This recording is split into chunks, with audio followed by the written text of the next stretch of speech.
So you're just going to start and I'll just be quiet? Yeah, let's get this going. I'll introduce. Yeah, let me know when you're going live. Right. And you can see, they'll start seeing the guys up here. Okay. Yo, Jon Fitch here, and we are live. Oh, wait, I got to start over. I didn't put it in the screen. What's that? Oh, there we go. So this is the camera we're looking at? Yeah, right there. Okay. Alrighty. Yo, Jon Fitch here. We are live. I almost screwed that up. I tried to go live without going live. I'm here, joined by Bobby Dino. I'll play you guys in a special weekend edition of Jon Fitch Knows Nothing. This is episode 20. Right on. Let's see if you. This is a special song for you. Okay. I hear the train a-comin', it's rolling round the bend. I ain't seen the sunshine since I don't know when. I'm stuck in Folsom Prison, time keeps dragging on. That Fulton goes down to San Antonio. Yeah.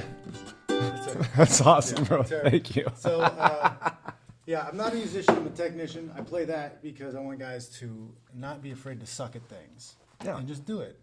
And that's it's kind of for me because I have that issue. I want to be the best at everything I do. So when I suck, sometimes I just don't do it. So Yeah. that's a bad habit. Get out of it. Welcome to the show. I'm Thank glad you. You're here. Thank you. I'm glad, man, this is awesome to be here. This is cool. Yeah. So tell us all a little bit about yourself, people who don't know Bobby Dino.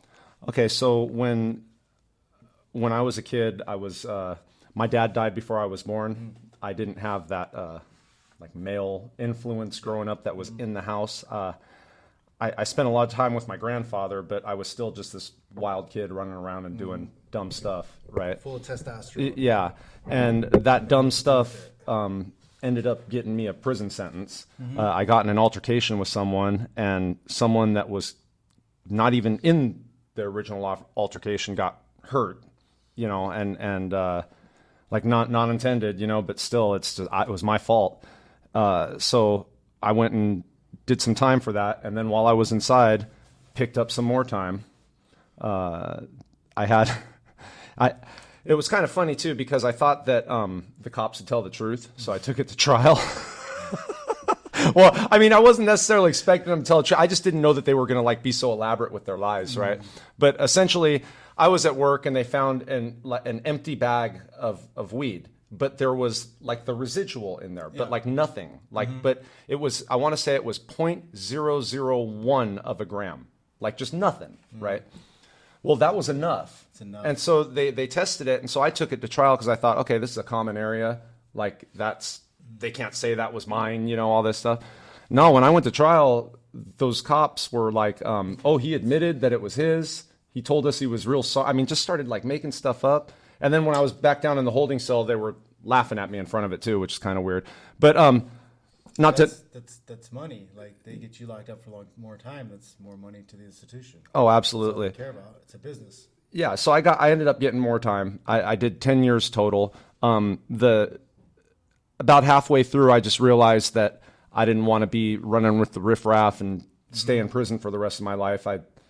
I knew that if I didn't change, I would, you know, my life would be forfeit. So I decided to make a change and broke away from everyone, started developing a plan for my future, live my life by a code, you know, the way that my grandpa was trying to bring me up, and have been running ever since. You know what I mean? Just handling business. And I came home, I started working in an oil refinery, made a bunch of money that way. We saw Northern California, we liked it. We're like, hey, let's take a chance. So Where are you from originally? I'm originally from Orange County. Orange County? Yeah. Okay. Yeah. I was raised mostly in Anaheim, but a few different spots around there. I love Huntington Beach. Oh, yeah. It's one of my favorite places. Although I've only been to San Diego a couple times, it's starting to grow on me. Yeah. Both those spots are super cool. Yeah. Super nice. Nice weather, nice women. Yeah. I enjoy that. I got your website up on the okay. On the screen too. We're splitting screens here. Oh, this is very cool. We can I'm looking over here and I'm like, oh yeah, there's some nice stuff. Very cool. Yeah, this is a fun platform. Yeah. I'm not real good with technology, but this makes it easy. So what I got known for is I decided to write about my experiences. You can see at bobbydino.com on the blog section. I started writing the newsletter. So I started writing about the experiences, and people took notice real quickly. I mean, it kind of got big fast. That's one of the messages we kind of need to get across to younger guys. It's like just go after it, just get after it. Even if you fuck up, like, you're probably gonna get a story out of it. Yeah, and you might be able to turn something into some mistakes into something. Yeah, you know what's funny? We were talking earlier about people need to not be afraid to fail. You know, you just need, even if you look like you were saying right now, even if you look dumb, just go for it, right? Failure in itself is a learning opportunity as much as winning, if not more. I think more. Yeah, so. Right. When you're winning, you think, "Yo, I've got it all handled. Right. I'm good." Right. So that's a time when you really get, as long as you do an honest self-assessment, you're like just being truthful with yourself. That's a time when you can make extreme growth, is after a loss. Yeah, I tell guys, silver lining effect. You take a small win from a big loss, right? And maybe you took the L, but check it out. Now you've got a whole bunch of information where you're not going to get an L next time. Yeah, you know. Exactly. Right. Because the younger guys are always playing video games these days. Right. It's something I try to get them away from. But I say treat it like the video game, right? You play a video game, you die how many times before you figure out how do you beat the boss, or how do you get to the next level? So you got to take the same mindset towards life. Agreed. Just get after it. Fail along the way. Like, it took me a while to get to this point with the studio. This is awesome, man. I know you guys can't. With my phone, just reading things and going. I did about 300 episodes in my shake break, and then I've just recently upgraded to the podcast. Yeah. And it's just fail along the way, figure it out. Have your like regular guests seen what the studio looks like and all that? Yeah, well, like have you showed them? I've showed some of the stuff on whatever, and some of these guys have been with me for over a year. No, that's cool, and it's really cool. And I mean, I was impressed when I walked in. I was like, hell yeah. I built this all by hand. Oh wow, good for you. They're not done with the Soji screens on that far side because they took way longer than I thought. Yeah, it was like a week to get those two done, and I almost smashed them a few times. But that's cool. You did them yourself, though. Yeah, that's awesome. That's how, like, I grew up with my father. That was just the way things were done. Like, we didn't call contractors to do stuff. We called up our cousins and uncles, and that's how I got things done. My dad, he handmade in the house we grew up in. He handmade all the trim. Oh wow! We didn't go to Home Depot or wherever and buy the baseboards. He made them, he carved them, he stained them, and then put them in. Like, my grandfather did an addition. The house I grew up in is in Anaheim, and he did an addition to the house like by himself. And I didn't even know it until I was like a teenager, you know, like didn't even realize it. But one day it was like, yeah, when I built this room, I'm like, what do you mean? He goes, oh, this used to all be the backyard. And I'm like, whoa, that's pretty cool, Grandpa. You know. Well, I felt like the idiot when I moved out here, and I was like, everybody's telling me to get contractors for this or for that, because I had bought another house, and I was just like, why? I was like, I don't get it. I was like, what? Right. I tried to buy furniture out here, and it drove me crazy, because we used to go to like the Amish sale, or somebody would have an antique furniture sale, and you'd buy really nice hard like wood, real furniture. You might have to strip it down and restain it or repaint it, but it was like real wood, real furniture. And like everything here, everybody's like, go to IKEA. Yeah. and some of that IKEA stuff is just not. It's not made to last. Yeah, it's not it. It's not. Yeah. That's great. So you also do situational awareness type stuff. Yeah. Right. You teach courses in. Yeah. So because I've just recently, you're one of the more recent follows that I've come across. I appreciate social media and stuff. Yeah. I think I followed one guy and it led to another. And right. In this network of these really cool people doing cool stuff. Yeah. And I've seen you talking about some of the situational awareness stuff you do. Yeah. So obviously you're in a prison environment for 10 years, and I started on level 3, which was rocking and rolling. I've written about that. There's stories. Riot and The Hole were about when I first showed up. It was pretty crazy, but. It was one of those things to where I don't like comparing this to the military, because I think the military is honorable to whereas like going there isn't. Like you have to do something bad to go there, But it's in the military, who your team is. Yeah. Like who the enemy is, right? Yeah. Like we're brothers and they're the bad guy. Yeah. But in there, even your own team could be trying to screw you over because everybody's a dirtbag. So it was one of those things to where it's not being paranoid or being freaked out, but it's just being aware. It's being aware of your surroundings. You walk in, you know this as a fighter. You can train yourself in something that you're not good at until you're good at it. Yeah. Right. And it's just training. It's just practice. Yep, practice. You can do that with situations. Get Right. the reps. And you can do the same thing with situational awareness. You can train yourself to look when you enter a space. You can train yourself to look for certain ticks or tells that people are giving. So it's applying that.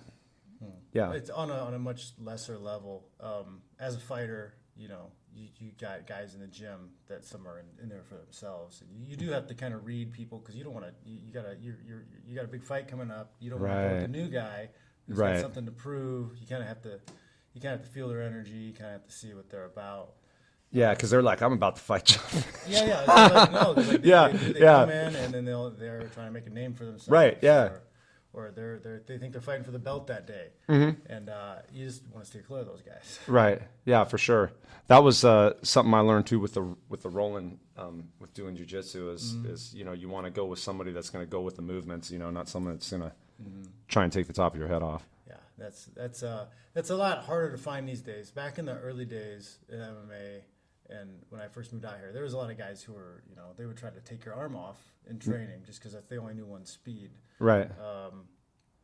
The guys who, you know, had experienced wrestling in college, they usually did a much better job of like working with you and not hurting people. But you always got those guys who just are trying to prove something all the time. Yeah. That's got to keep your eye out for those people. Yeah. No, it's that's totally the truth. Yeah, I used to so while I was inside, you guys can actually read this. There's a story that I wrote called De Profundis, and this is essentially when I told the whites I wasn't going to run with them anymore and I was going to do my own thing, right? I had to call a meeting, and because I didn't want anybody to be mistaken about anything. I wanted them to see it from my mouth, like, this is what's up, right? And after I did that,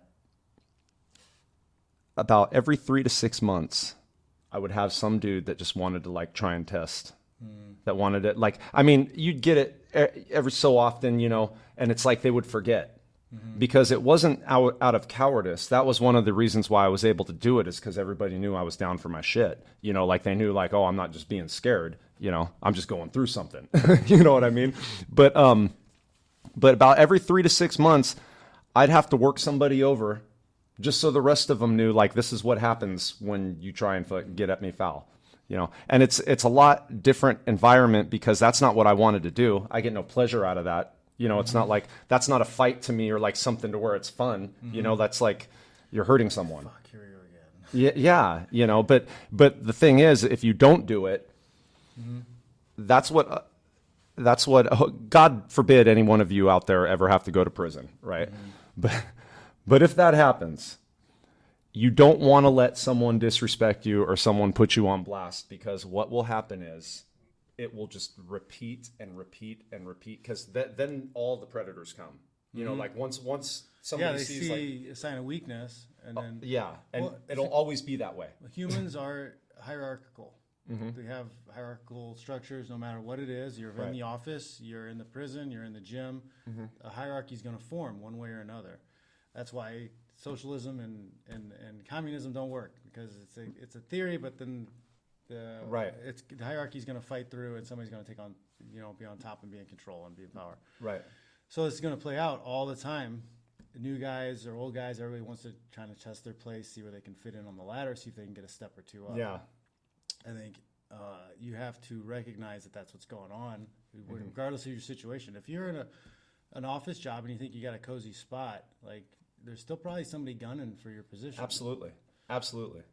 So you might just be, you know, a tech guy, you know, punching a computer board all day long, but there's still somebody, you know, waiting for their opportunity to take your spot. Right, and the older you get, the more that happens too. Yep. Yeah, because those young guys, like we were talking, they want to make a name for themselves. You know, they want to be somebody. Yeah. Well, I mean, usually that higher position on the ladder gains you more money, more resources, better access to higher level of women. So I mean, it's understandable why, Yeah, why it for plays sure. out. For sure. Yeah.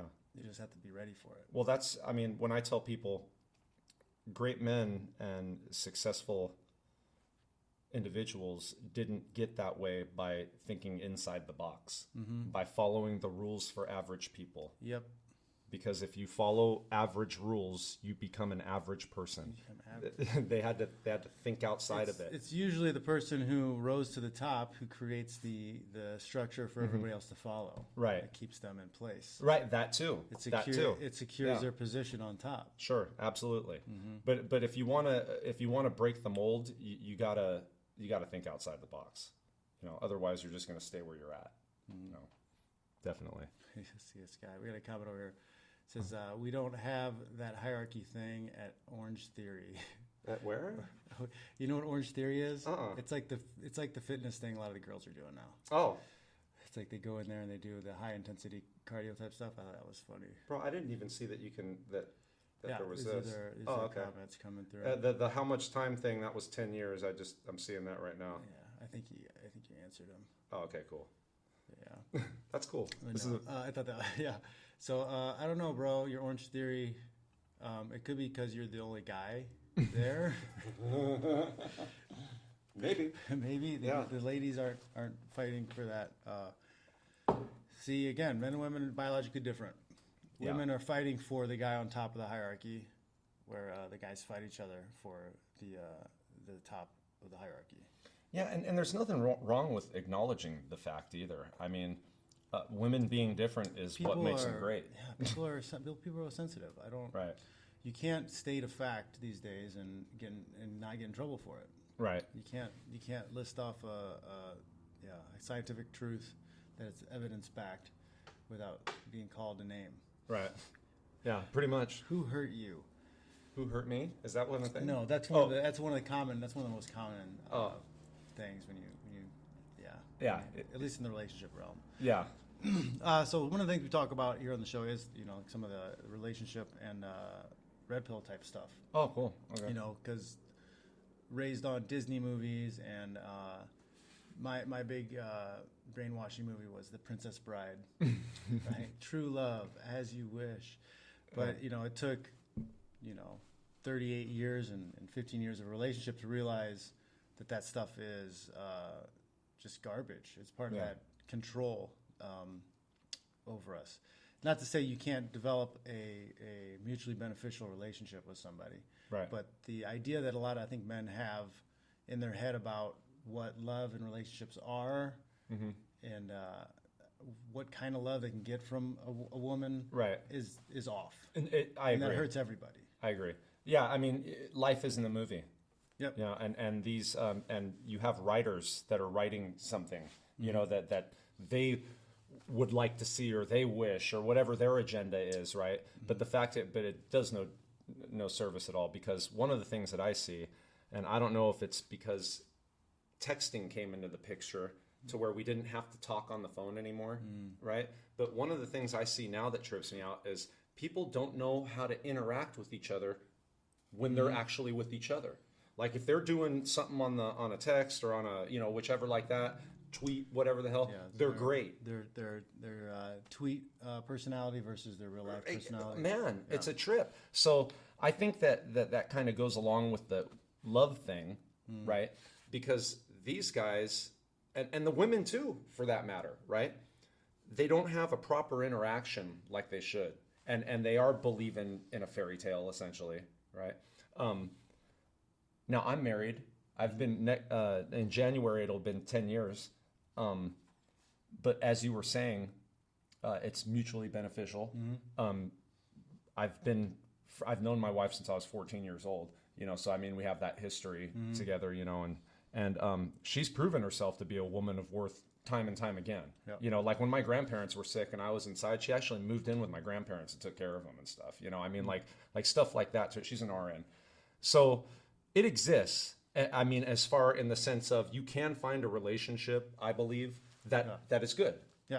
If you connect with the right person, absolutely. But thinking that some woman's just going to love you forever, like She's just gonna materialize one day.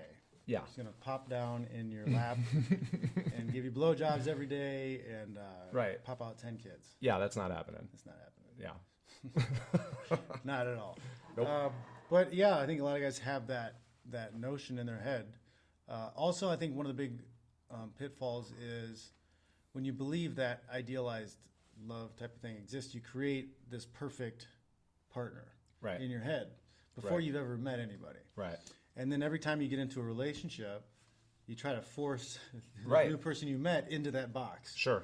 And then you end up putting your blinders on, and you don't see a lot of the red flags and other shit going on. You just Right. think this person is the one that I've been waiting for this whole time, and that goes for the men and women, I think, too. Yeah. And because there's women who get stuck in like an abusive relationship, same thing. They just keep, yeah. oh well, he's perfect except for the beast. Yeah, except for kicking my ass. Yeah. Right. Now, you know, that's I agree with that. I agree totally. There's people that that conceptualize something that's not accurate. You know, and what happens is they'll, like you said, they'll make up some type of frame that wouldn't fit anyone. Mm-hmm. You know, but if they're biased enough, or what I'm seeing with a lot of the younger guys, they're so thirsty for the attention of the women. Yep. That they can't say no. I mean, like when you look at some of this online, you know, porn stuff or online camming or stuff like that, these are guys that are literally giving their money away to women. Just for attention. Just for attention. Yep. Attention. It's some type of, you know, relationship that's not even real. Yep. So I think that if young men... They watch and the girl talks about her day and they give her gifts and it's wild. Right. And I think that if young men were instructed more into just how to ignore a chick, you know what I mean? Well, like how to just turn that thing off. Focus on yourself. Right. Give yourself the attention. Make yourself better. I tell the guys, you need to make yourself a magnet. Turn yourself into the magnet. Sure. Rather than jumping in the haystack and searching for the needle. Turn yourself into a magnet and the needles will come for you. I like that. That's good. But yeah, there's too much of this. Oh, if I'm just nice enough, if I say the nice things, if I give her attention the right way, then she'll give me what I want. That's not going to happen. Yeah. You have to make yourself the prize. And if you don't have a prize mentality, you're never going to get the girl. Yeah. No, agreed. That's totally correct. You have to be worth being with. You know, I tell some of these older guys, I'm 42, so a little older, not an old man yet though, prime of my life. No, but I tell some of these guys that are older, and they talk about how maybe they don't feel the respect in the house, or they don't, you know, their sex life isn't that great anymore, you know. And if you're not doing something remarkable, things are going to be average. If you're not working on yourself, if you're not trying to be something or someone, things are just going to stay the way, because you've created your own image and have put out your own thing. This is who I am. I'm just some fucking boring guy, you know, that works at a 9 to 5, Play right? video games all day long. I tell people, man, get out there and take a risk doing something that can bring you any type of success, you know, whether it's a side hustle, whatever, and watch the way that women treat you different. And be interesting. Right. And you not want to only be interesting, you got to do interesting stuff. Exactly. And not only that, but you start treating them different too. Like it's a learning experience both ways. Yeah, that's what I say a lot about, you know, lifting. It's good for you because you look better. Right. It's a way to give yourself adversity. Right. On a regular basis to fight through. But it also gives you an internal confidence, I think, because you've done some of the work. And I think that's one of the biggest reasons why I think martial arts and training martial arts and how to fight and is so important too, because it gives you this internal aura of I know how to handle myself. Like I don't walk into a room like, oh, what could happen? Something bad could happen. Like you emit like an energy around you because you know, oh shit, it doesn't matter if something happens. Like I'm fine. Agreed. Like I'll be able to handle it. Like it doesn't have to be a conscious thought, but your body knows, and the people around you can read that body language. Oh yeah. Even if they don't, their forebrain isn't reading it, their lizard brain is definitely sizing you up. Okay, let's stay away from this guy. He knows what he's doing. Because I personally, people always ask, oh, do people come up to you and try to challenge you because you're a fighter or whatever? I was like, I've never had anybody come at me with that type of energy because I think as long as I've been alive, I've I've been the rough one. Right. I've won the wrestle. I played football. Right. I've worked out. I've known how to handle myself. So I think I've always had the energy around me that people are like, I don't. That's a hard fight. I don't. Right. Predators are looking for weak prey. Right. So don't be weak. Don't be hard to kill. Yeah, exactly. Right? Yeah, that's been coming up a lot online too. I've been seeing a lot of people talking Be about hard to kill. Be hard to kill. I watch on my Instagram. I follow. What is it? Nature is Metal. Oh yeah. That's glorious. Watch that, guys. You got to follow that one. And then they had honey badgers. They had 2 honey badgers up the other day, and they were being surrounded by like a pack of lions. There's like 5 lions, and the honey badgers were holding their ground and chasing the lions off. Like they get grabbed, they turn around, they bite the face. Right. Like it was. I was like, exactly. That's how you got to live. I watched something. This is a little unrelated, but I watched a documentary on honey badgers, and they'll kill cobras or asps or whatever that snake is that's there, and even if the snake bites them during the process and poisons them, right? They'll like knock out for like it'll look like they're dying. Like, after they kill it, it'll look like they're dying. They just lay down and fall asleep. But man, after like a half an hour, something in them metabolizes that poison to where they're like immune to it. They're just like, okay, cool, back on. Them and I think there's some other weasels I think that have that ability. That's a trip. Yeah. Well, that's evolution. Yeah. Like millions of years of killing poisonous snakes. Right. Like the ones that were less susceptible to it advanced. Right. Like, yeah. It's like you guys, if you're alive today, your ancestors went through hell for you to be here. Yeah. Right? Like you're not a loser. Right. You're not. You're the winners. You're the winners of millions of years of evolution. Yeah. No, for real. And every day that you're alive, it's just another dice roll against death.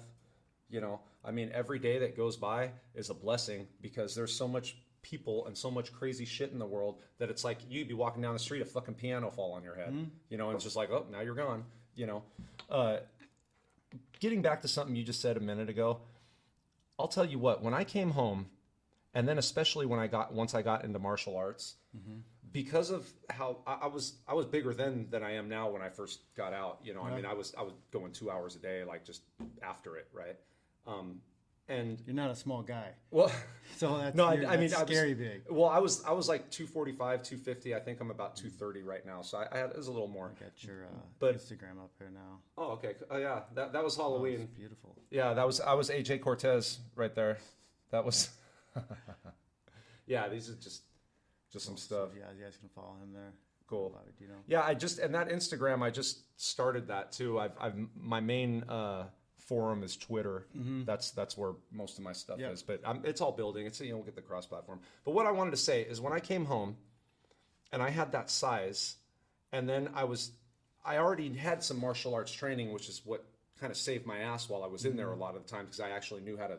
How to move throw and kick, all that shit. A little bit of martial arts knowledge goes a long way. Absolutely, because most people can't fight. Nope. And that was even in the joint. It's not a thing that you get a lot of practice at. Right. And most people can't. A real popular technique was putting the head down and doing the windmill. The universal universal punch. Right. The overhand right. Yeah.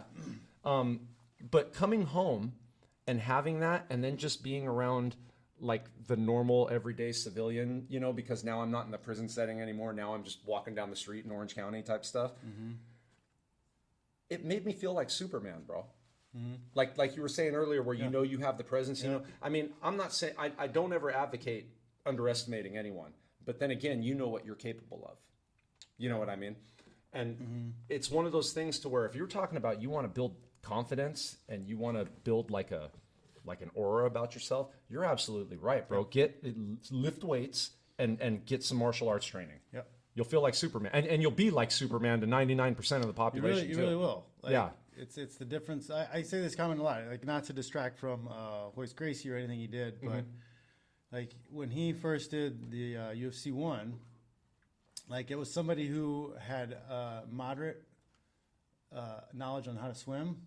Right, getting thrown in the ocean with a boatload of other people and nobody's ever seen water before. Right. That was the difference. Like, right. But not saying he doesn't know much jiu-jitsu, but like, no, I know. I'm just saying it's the example, like the spans of great athletes, like a little bit of knowledge and how far that went. Yeah, and that's what it was. I mentioned that in a story too. That first riot that I got into was when it was my awakening to where it's like people can't fight. Mm-hmm. Like they can't. You know, they're just coming in like Braveheart, either swinging or they think they're going to grab you, or they think they're going to like. And here's the thing too. Now, someone like you, especially with your background, and like if people, you know, if you somehow ended up there and they were like, oh shit, it's Jon, oh, blah blah blah. If there was a riot, because this is what they used to do with the bigger guys too. You plan ahead of time because everybody's grouped on one side, everybody's grouped on the other, and you're like, all right, check it out, dude, these dudes. But for like someone like you or me, it's like, okay, you, and you go get him. So you never get one-on-one. You don't. Like you're. But the thing is the fuckers can't fight. Yep. So unless they got a piece in their hand, they're trying to stab you or do something with you. Their punches are so ineffectual that it's just like glance at it, you're just like, what the hell? You got it. Yep. Yeah. And that's when you take the violence to another level, so Well, that right. they back off immediately. Right. Oh shit! Like I wasn't ready for this. This guy can fight. Yeah, and that's one thing too with like I say with pro fighters. I've talked with Andrew Tate, who's a buddy of mine, and we've talked about this to where I didn't meet him too because I think he lived in Indiana, not far from. Oh, is that right? Yeah. Oh wow, I'm not sure. Yeah, I think I remember reading that or seeing that in an interview or something. But yeah. dude, we'll talk. We'll get that set up. Yeah, for sure. But it's a totally different experience. So I wouldn't want to be a pro fighter or try to battle one, right? Mm-hmm. I know what you guys do. I know how trained you are. It's like a suicide mission, right? It's like, hey, let me go try and fight someone. That's what they're a professional fighter, right? My experience was different. I wasn't trying to sling it with anyone, you know. Mm-hmm. It was just like I was doing the one hitter quitter type shit, you know. I'm trying to drop people, but it's a different thing. So I'm not ever trying to say like I'm some badass ninja or like I know like, you know, I'll fucking get in the ring with whoever and man, no riot ever went past a couple minutes. Yeah, you know, and even that's the other thing people don't understand is how fast engagements really are. And not only that, how much energy you lose. Yeah, man, like you got to have the gas tank to do it. Mm-hmm. So that's one thing I admire about pro fighters, that they can even do that, because I'm not trying to fight no 3-minute round. 25 minutes. Yeah. Holy Oh Jesus Christ. balls. Yeah, that's dude. just crazy. Yeah. It So it was it's a different thing. Like I would never say like, oh, I mean, I can handle my own, you know, and I'm confident in what I can do, but I'm not the guy that thinks like he's jumping in a cage with anyone and going after it. It's a different experience and a different way of thinking. It's just the man, how your average guy looks these days. His level of shape, right? Like they still have little boy bodies. Yes, little boy bodies. They're skinny, fat. Yeah. They have no idea. They have no cardio. They drink and smoke all the time. Like they're going to get tired, and unless they one punch you, like you have a little bit of knowledge, like they've got nothing. Yeah. Well, that's one of the things I've joked about with Andrew and Tristan is and I say this in front of other people. There's no shame in my game. You know, I brought my friend Ken over, he's a black belt in JiuJitsu and Hapkido, and I told him, you know, hey, Ken's choked me out 1,000 times. You know, there's no shame in it. It's what he does. You know, you're not learning, but happen. Yeah, right. But I've told them, you know, joking around, Andrew and them, like, man, someone like me, I would just have to like blindside you. Because I'm not trying to fight you. Like, I know better. You know what I mean? That's strategy. Right, exactly. Like, I'm not trying, hey, Jon, you and me are going outside. No, oh, fuck. No. I might as well just stick a gun in my mouth. So, yeah, it's just a different way of strategy and thinking and all that stuff, you know. But people don't understand that, man. They don't. Yeah. They really don't. Like, I used to love, like, we used to, you know, it was back in the day, early 2000s, where guys would still come to the gym and, like, try to, like, oh, I'm a whatever bouncer. I'm in the bike gang. Yeah. I'm in whatever. And you're like, oh, okay, yeah, sure, buddy. And they want to go spar hard. And you're like, no, you should probably take a class. Probably take some classes first. Right. So, no, man, I'm ready. I've never lost a fight. Right? And yeah, they're Kimbo. And usually we coax them in to try to take a class, and they'll throw up halfway through the class and leave and never come back. But like every once in a while, they will insult somebody, and then there's a couple times where Javier was just like, all right, get your gear. Let's suit them up. right? Yeah. And there was one night, this guy, Paul Bonatello, known for his uppercuts, and it was like 10 seconds. The guy like put his arm on the rope and was like, "Oh, I'm just not feeling it today." I was like, "No, finish the round." Like, tried to get out of there. Paul knocked him down again. He did like a back roll, and like left with his head down. But we used to get that like a few times a year. Somebody would come in and challenge. We had this big fat guy come in and challenge Dave Camarillo too. He said, "Jiu-jitsu is bullshit." The guy was like 250. He was huge. Yeah. Dave, pulled the guard, like armbarred him. Yeah. Like it was, Like, well, one of the things that I noticed when I was training, and obviously not anywhere near the level that you were at, I was just in a gym learning how to do jiu-jitsu. But one of the things that I noticed when I'd go against people my size is that it was usually because they were overweight somehow. It wasn't necessarily because they were strong. Yep. So like even people, that were my size or wider or bigger, because I had the strength from working out, I could just manipulate them still because they had nothing behind it. They thought that their bigness, was enough. Right. You work on some small guys, but somebody who actually has some muscle and some horsepower. Oh yeah, I toss them around. Yeah. Yeah. But then we also have, nowadays there are so many more people who do jiu-jitsu. Yeah. That you can't fuck around. Like, yeah. Oh. Bill from accounting has got a purple belt. Right. Totally. So like, don't go around picking fights with people either. Yeah. Well, I think. I mean, you probably agree too. The UFC had like a huge part to play, and like a lot. Everybody wants to be a fighter now. Well, I think the what's the word? The emasculation of men in the country, I think, has pushed people towards jiu-jitsu a little bit. Yeah. And then I think jiu-jitsu has become kind of like a family event. Right. So now it's mom and dad take the adult class, the kids take the kids class. They all go to the tournament on the weekend. Right. Yeah. So like for me, I think that jiu-jitsu today is kind of like the bowling league in the 80s. Right. Right. Because even if you weren't like serious about bowling, you still went because you could hang out with your friends, you could drink and have fun, and the kids played video games and ran around, and it was something everybody could do together. Now everybody can do jiu-jitsu together.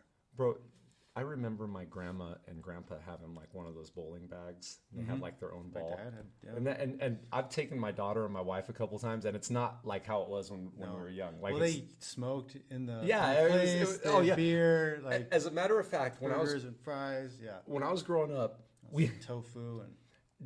Did they? Well, we're not too far apart in age. How old are you?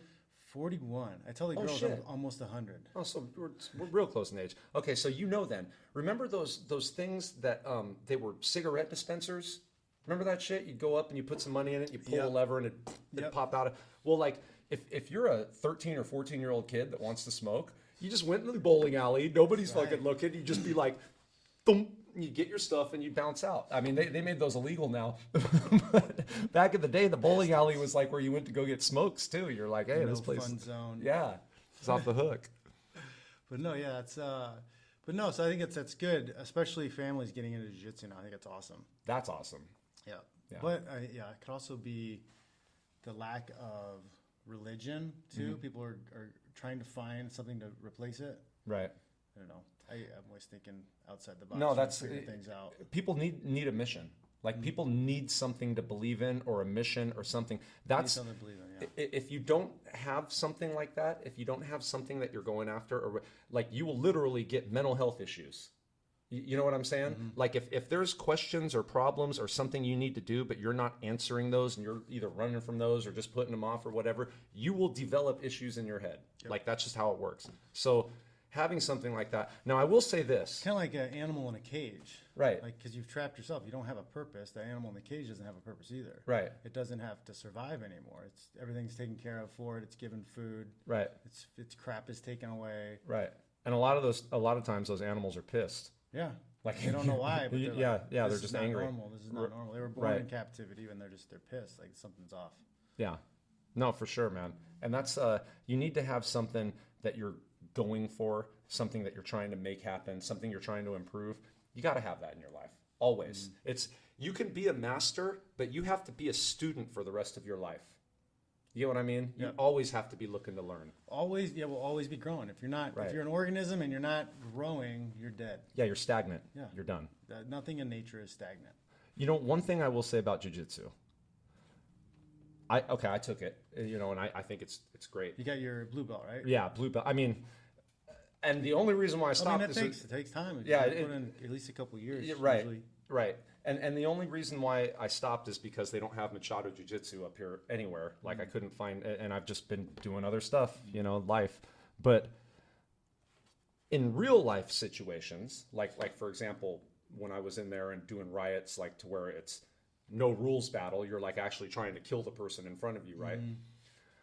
Jiu-Jitsu wouldn't have been the best thing to do. Nope. You know, Nope. you always wanted to keep your feet. Yes. You never wanted to let Operational status. Right. That's what I call it. You always wanted to be on your feet. You wanted to be aware and have your hands up and know, you know, be looking, see who was coming and You got to have eyes on the horizon. You got to have elevation. If you lose elevation, you can't see what's going right. on. Yeah, and you had to keep your head. That's a real hard thing too that people don't understand, and I'm sure fighters get it. I've never done it. You've got to be disconnected from your emotions. Right. It's kind of like being stoic, stoicism. Yeah. Well, one of the things too is like even the adrenaline dump and like what's going on with like your body. You know, that was one thing when I started having to get into these battles that I learned how to do, but I realized like off the bat, like, oh, you need to get better at this, man, because you know you got to stay just in control of your functions. You know, disconnect. Yep. You know, you got to just.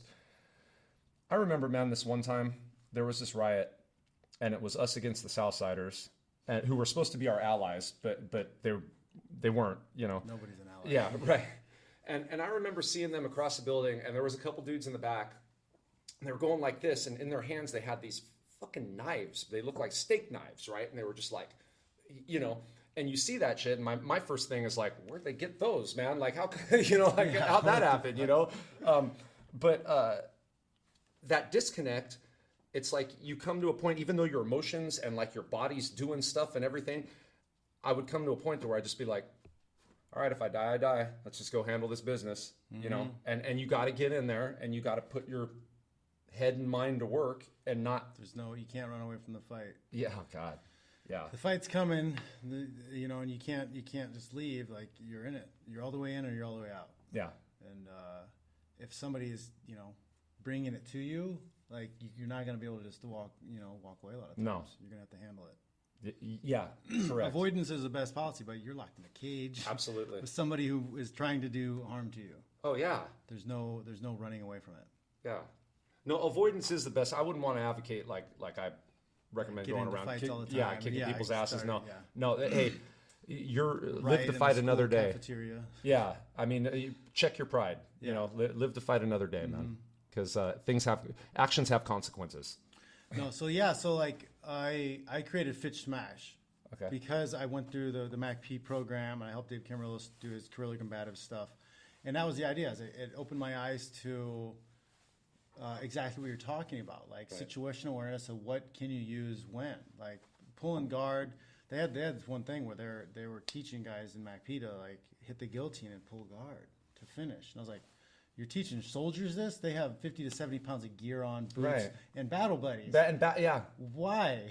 Right. Like frame out, get your weapon. Yeah. Handle Or, business. or Yeah. hold him while your friends stab him. Like, Right. So I started creating my system based around those ideologies, like real world self-defense. That's And smart. then it's the way I fight too. It's like same thing with MMA. Like I'm not going to spend a lot of time on my back fishing for submissions. 'Cause Right. I'm probably going to lose because the judges are going to see that as I'm on the bottom. Right. I'm being hit or whatever. Like it depends on the judge. But usually, if you're on the ground a lot underneath the guy, you're losing. Right. So all of my stuff, all of my system, that Fitch Smash system is primarily to get you back up to your feet, get you operational, Yeah. keep you on top, and do damage from there. Yeah, that's something that I always tell people too. In my situational awareness course, I briefly go over self-defense, but I don't try and instruct any moves or any, which I just talk about. In that part, I just mainly talk about striking areas and like, how to or where or whatever that'll incapacitate a person. So with your striking and some of the stuff you talk about, are you punching? Do you instruct people to punch with their hands? Not when I'm actually Like closed instructing. fist? When I don't get into that only Yeah. because I didn't want any legal issues or anything coming back saying, you know, he taught me how to go kill this guy. But Sign the waiver. yeah, you know, punching with the closed fist, you break stuff. Yeah, I mean, all the time. that's I'm if you're gonna hit the hands, open hand, because not only is the palm Yeah, not the gonna palm. break your hand, but you might get a finger in the eye. right. Hey, elbows are good too. Elbows. That's a big point of what I like to teach is elbows, Yeah. clench, knees. Yeah, anything. Yeah, the top of your head or your Like the Lithway. I don't know if you've seen this. The Lithway kickboxing, nine limbs. Okay, so it's Muay Thai, bare knuckle, but they strike with the head also. Oh shit. It's Burmese kickboxing. It's nasty. Oh, that sounds nasty, man. Yeah, it's wild. It's wild. Oh, what's it called? It's called Lithway, or you can call it nine. You can look up 9 limbs. 9 limbs. Nine Okay, I'll limbs check is the that easy out. way to find it. And then you'll go down the rabbit hole of this violence. Absolute crazy. no. It's crazy what these guys are going through. Oh, but wow. yeah, so that's where I think it's where it's at on your feet, elbows, knees, and yeah, the top of the head is pretty hard. Yeah. So mainly what I talked about in my course is that situational awareness is how you relate to your environment and whatever's in your environment, right? But it's also you. So you project a certain thing when you come in, right? And you can project yourself as being aware and confident, knowing what time it is, or you can project yourself as a victim. It starts with you because your head right, down, your exactly, shoulders or forward. even like you're talking, you got on your phone on your right. phone, Right. fiddling with your keys, or looking a woman walk into your car looking in your Oh purse. my God, yeah. I've seen some videos. You know, my wife used to watch the ID that investigative discovery, and they've got like surveillance videos of like women getting kidnapped and women, and they just straight up weren't paying attention. And then once they knew the guy was there, the guy was still just able to grab him and just fucking there, you know. And that's scary because a lot of the times, if you would have just had your eyes open, you probably could have avoided it. Yeah, You know, I mean, almost 100% of the time, I would think if you just had a little bit of awareness of your layout, what's going on, because there's this there's this attitude, I think, especially around the Bay Area, that everything's nice and safe and you don't have to worry about it. Absolutely. And that drives me wild. It also drives me wild when women are like, "Oh well, I wish I was a man. I wouldn't have to worry about." I want to be able to walk in the dark and not be scared. I'm like, what guy do you know that is that out of touch that he walks around in the dark and isn't like aware, like, oh shit, like what's that sound? Yeah. Oh yeah. I've never in my life, like if I go jogging at night, I have one earbud in, Right. because I don't want to not hear somebody coming. Sure. Like I don't ever feel safe. Yeah. Yeah. So Like, it drives me crazy when I hear that. one of the ways that I put out these different tweets about my situational awareness course, and I think I have one pinned right now to where I'm like, it says something like, you know who the baddest person is when I'm out at night? It's me. You know, and I'm making sure that, you know, talking about being aware and you know, doing that. And I don't advocate like being delusional, but I will say this, just like we talked earlier, and I teach this in the code and in the situational awareness course, work out and learn a martial art. Yep. Once you get that kind of confidence under you, anybody that comes up to you at night is going to have a fucking problem. Yep. It's going to go from prey to predator. Yes. Like it's. That's why I always had a ton of respect for the small wrestlers. Yeah. Right? The little guys. Because they always are the guy who got picked on at parties or whatever. But they were the guys that they might lose a fight, but they're going to take an ear or a finger with them. Right. And I was like, I respect that. I understand. That's why people don't mess with these guys. Like, they mess with them once. Right. And then you come out, you lose an eye or whatever. Right. They'll bite you in the chest. They'll do just dirty stuff. And I was like, oh, man. I was like, You know what's crazy? The nuttiest, most insane. I keep plugging my blog, which I mean I should do anyway. Yeah. But this is a new one that just came out. in the description below too. You guys can. Yeah, cool. It's called Chapel 2. But the craziest people that I met that like I just wouldn't want anything to do with and would hope they wouldn't be mad at me, they were all like under 5'6". They were all like the little small guys, you know. And this dude that's in the Chapel 2, he was a hitman for a crime syndicate. This dude was maybe 5'5", right? But had so many confirmed kills both outside and inside the institution. Like he killed people while he was in prison too. Getting snitches. Yeah, it was ridiculous. And this dude was not.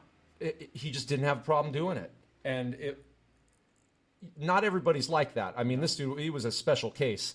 But the point being is, like the Iceman. yeah. but talk about killing somebody and then going home and building the kid's bike for Christmas morning. Right. Like crazy. He was more upset about how hard the bike was to put together. Yeah. Than killing somebody. Yeah. So there's.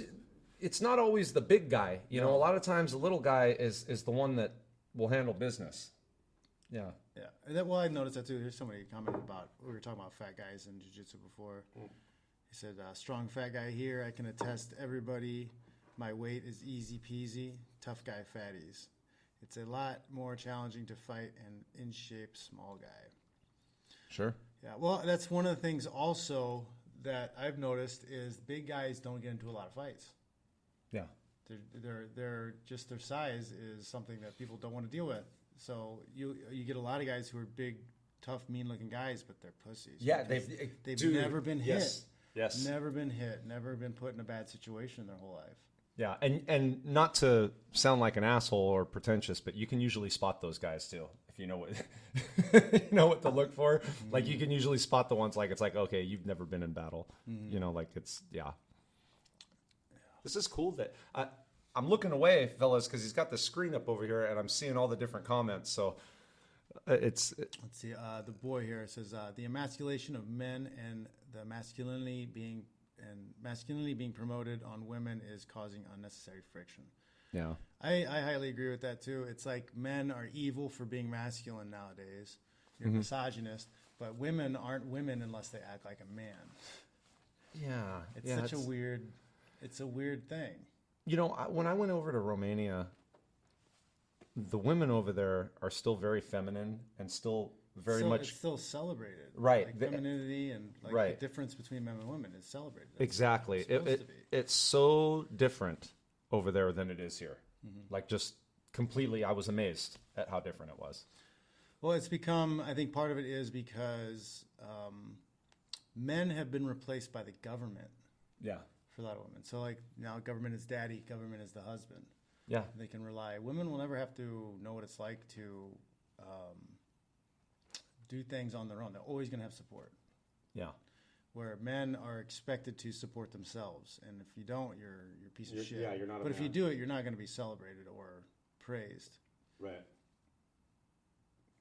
380, 6'3", high fat and high muscle. BJJ for 2 years.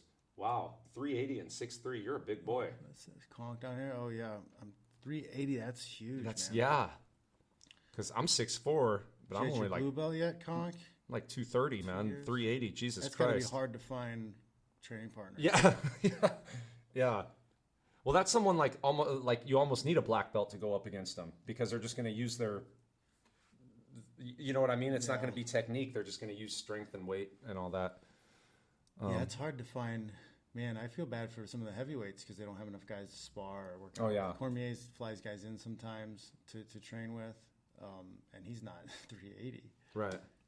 So, Conk, yeah, I'm a mammoth. Yeah. You sound like it. Agreed. Let's see. No, guys, my size can breathe, let alone fight. Fat equals string. Gotta work for it. You're right. This is cool, man. It goes all through that. That's pretty neat. Let's see if we have any. Yeah, see, we have these. They always do this. What they make? There's things you some can't of them see. you have to. Yeah, because sometimes the algorithm censors everybody. So if they say something that's a little bit off, It'll just you won't see the comment. That's crazy. Yeah. Well, I have to go and I have to approve it. Huh. Conk, yeah, jiu-jitsu is especially bad with multiple opponents. Agreed. Yeah. You could be armbarring a guy and get stomped in the head. I learned this back in this was college. My friend was beating up, so they got into a little brawl outside of the house, and paired up 3-on-3, whatever. We're back. Somebody's girlfriend was watching it and screaming at him. Yeah. And my friends, got the guy on the sidewalk, hitting him, and then she comes up and hits him with a purse. So she had a 40, like a Mag Dog 2020 in the purse. So he got a big cut on bleeding on his head. And I was like, yeah, that's. Oh man. It would have been really bad if you were underneath the guy. You know, that in those riots, having multiple people on you, and we're talking about like keeping your feet, and all that. Yeah. Space management. That's one of the, I was very, and others too, are fortunate for the fact that most people can't fight. Yep. Because if you lose your feet and you're on, I've seen people like stabbed repeatedly and kicked and hurt and all that, and not just stabbed. I'm not talking stab with like a shank. I'm talking like they have a spear and they're like, like fucking, like you don't want to lose your feet. Don't go to prison, guys. Yeah, for real. No, there's it's nothing pretty.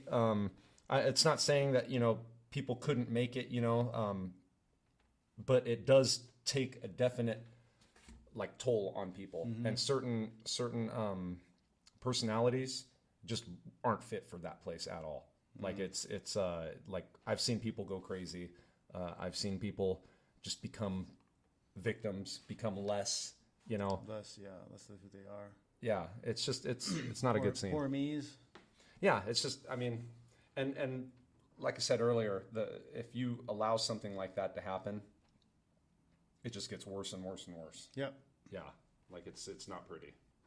Whether it's in the prison yard or in the office, if you allow somebody to pick on you, same thing in school. A lot of you guys who've ever been bullied or seen bullies, it's a way of testing worth or value a lot of times, but people get carried away with it, and then if you don't stand up for yourself, it's just going to get worse. Yeah. The Jordan Peterson has a good analogy I like using, and he says that your ego, right? Your ego is like a sword, but you shouldn't be carrying it and waving it around all the time. It's going to cause trouble. So you need to be able to keep it sheathed and put away, but you need to carry it.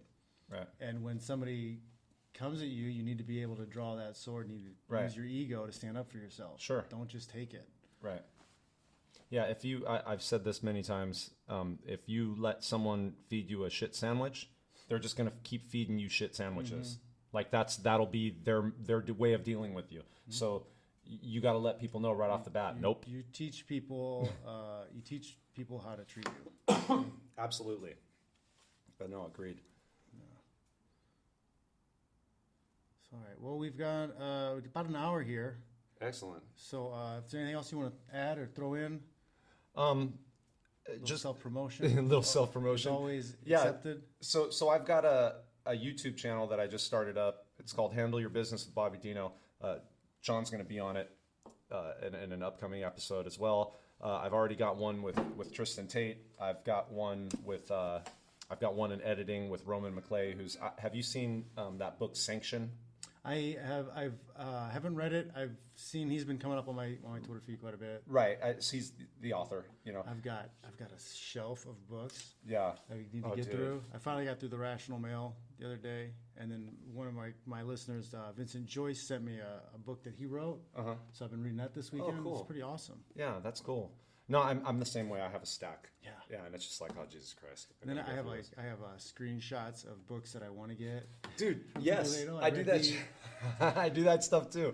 Yep, that's funny. No, but so the YouTube channel is Handle Your Business with Bobby Dino. If you search Bobby Dino online, I'm gonna pop up, so you can get to various things that way. But on Twitter, I think you already have it on there anyway. Real Bobby Dino. Same with the Instagram, but. Yeah, more stuff's coming. There's another book coming. I'm currently working on the memoir. I'm working on another book that's not a sequel to The Code, but kind of similar to The Code, to where we take things to the next level a little bit. So there's stuff in the pipes, and yeah. Awesome. Thanks for coming on. Thank you for having me. This is cool. This is fucking rad. This is cool. Thank you. So you guys out. Oh, yeah. One morning, making the rounds. Took a shot of cocaine and I shot my woman down. Went right home and I went to bed. Stuck that 1144 beneath my head. I left the next morning and away I run. Took a shot of cocaine and away I run. Oh, good. Real good, but I run too slow. Overtook me down in Juarez, Mexico. Yep. Right. We'll torture you too much. That's awesome, bro. Thanks for coming. I really had you. Really. Thank you for pleasure having me, you on, man. This is awesome. cool. Yeah. All right, guys. And Check see you y'all guys later.